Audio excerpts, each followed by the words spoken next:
God the father அவங்களோட ஒரே பேரான குமாரனை நம்மளுக்காக இந்த உலகத்துக்கு அனுப்புனாங்க.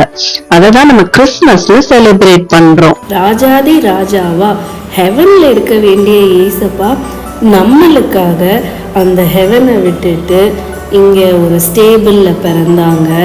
இங்கே வளர்ந்து நம்மளோட பாவத்துக்காக சிலுவையை சுமந்து மறிச்சாங்க. 3ஆவது நாள் உயிர் தெழுந்தாங்க. ஹெவனில் வெயிட் பண்ணிட்டு இருக்காங்க. எதுக்கு தெரியுமா? செகண்ட் கம்மிங்கில் திரும்பவும் வந்து நம்மளை கூட்டிகிட்டு போகிறதுக்கு. நம்ம என்ன பண்ணணும்? அதுக்கு ஏசப்பாவை மாதிரி வாழணும்.